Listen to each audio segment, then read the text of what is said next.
Good morning. This is Paul Finkelstein, entrepreneur and small business owner. I'm always gathering with small business owners, workaholic professionals, and entrepreneurs. But here's an interesting topic that I wanted to talk about this morning. It's 10:50 a.m. Eastern Time, depending on what time of day you're listening to this and what part of the world you're in. But congratulations, wins, and compliments. How often do you do these things? First, there's congratulating people, and then there's celebrating the wins for our business owners, entrepreneurs, and workaholic professionals and leaders, business leaders. And then there's compliments.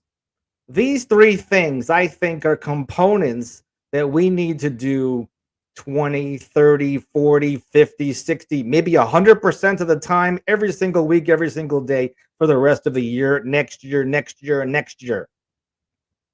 So focus on these things, congratulating people, winning, compliments. How often do you do these things? Matter of fact, three gentlemen that do these things really well: Dale Carnegie, Ralph Smedley, and Napoleon Hill.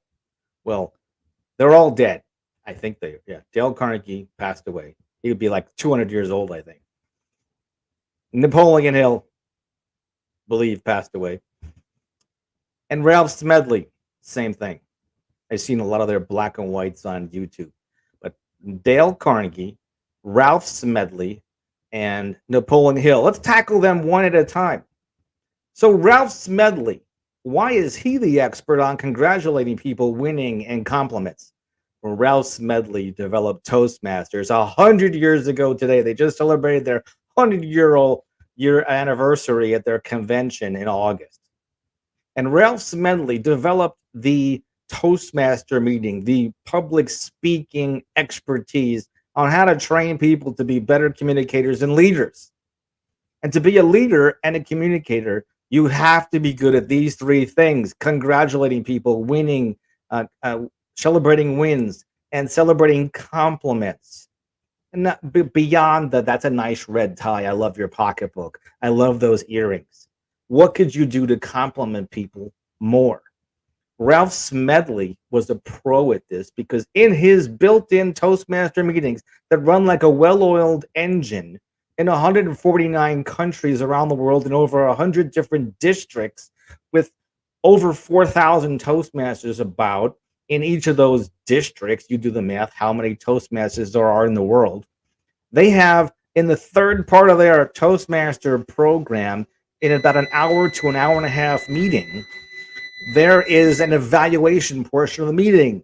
And the evaluations that Toastmasters receive from other Toastmasters for free is a proven system that even multi-million-dollar corporations use. And one of those methods is a sandwich method or an Oreo cookie method. You start off on a high note. You have a little snippet of how that person could improve, and you end on a high note, wanting those people to come back to your meeting. So if you're having people leave the meetings too fast, maybe it's time that we practice the Oreo cookie method of evaluating our members and guests more frequently. Talk on an upbeat for a high note, not negatively. Mentions some one tip to improve, not 15 different things of what that person did wrong. And then end on a high note because you want them to come back. And you might disagree with the person entirely. You might hate their entire message. But you could find something good at the beginning of what somebody said. And you could offer a one little tip, not a whole encyclopedia of damaging components. So Ralph Smedley, master at complimenting wins and congratulations. Let's talk about another individual, Napoleon Hill. He wrote the book, after all, Think and Grow Rich, was originally called something else, Success. I have it here. Oh, Laws of Success. And Napoleon Hill knew about attitude, that you have to have an attitude that won't shake your tree. And winning friends, to how to win friends and influence people, like Dale Carnegie says. Napoleon Hill, same time period, they probably, were in the same meetings together, I bet. They probably had breakfast together at Dunkin' Donuts back then in 1936, or some other coffee shop of some degree. Perhaps maybe McDonald's was developed probably in the 50s, right? So Napoleon Hill, Rethinking and Grow Rich, they live and breathe these concepts, congratulating people, winning, and compliments, celebrating the wins, recognizing somebody's achievements. If their achievements are that impressive, you ought to say thank you. You ought to say congratulations, whether you agree or disagree. It's okay to do that. And then there's Dale Carnegie. He actually wrote the book How to Win Friends and Influence People. And there's an entire manual that I keep on my desk here from Dale Carnegie. It's really a short book, The Golden Book. Here it is, The Golden Book. You get this when you take a Dale Carnegie class, by the way. I highly recommend it as well, because it is well worth investment. And what does Dale Carnegie say in this little book? He even hints at to become a much friendlier person. I bet you, if you congratulate people, celebrate their wins, whether you agree or not, compliment them, it might actually forge new, amazing relationships in business that will change the world for the better. Becoming a friendlier person, don't criticize, condemn, and complain. Give honest, sincere appreciation, arousing the other person an eager want. You don't have to do this with everybody. Just do it with the people that you have chemistry with, that you connect with. So these are three things that I wanted to talk about today that I think that Americans and worldwide citizens, every country, all inhabitants of planet Earth, and the aliens that come down and visit us, we should all, aliens included, humans, citizens, Americans, we should all together come together and congratulate people more about their wins and their accomplishments. And how often do we do these things? As often as possible. So here's a sample. This might be difficult for some of you, but I think it's worth it if you recognize success. And I want to congratulate President Trump for winning the House of Representatives majority vote. I want to congratulate President Trump on winning the Senate vote.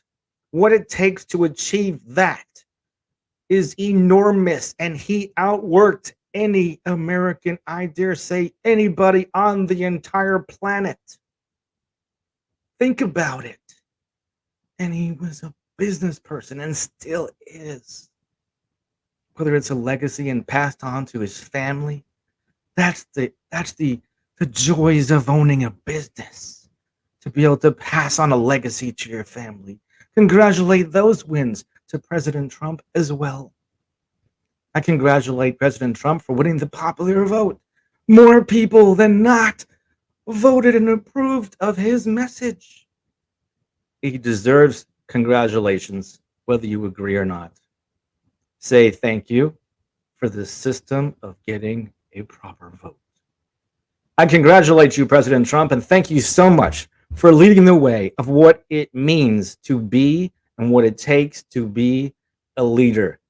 Congratulations, President Trump, and using compliments, congratulations, and wins in many of your speeches that you've done over the past 8 years.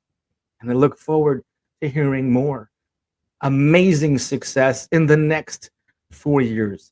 I encourage all of you to do as Dale Carnegie, Napoleon Hill, and Ralph Smedley said, to do these things. Congratulate, celebrate wins, and compliments with our fellow citizens and humans from around the world, including aliens.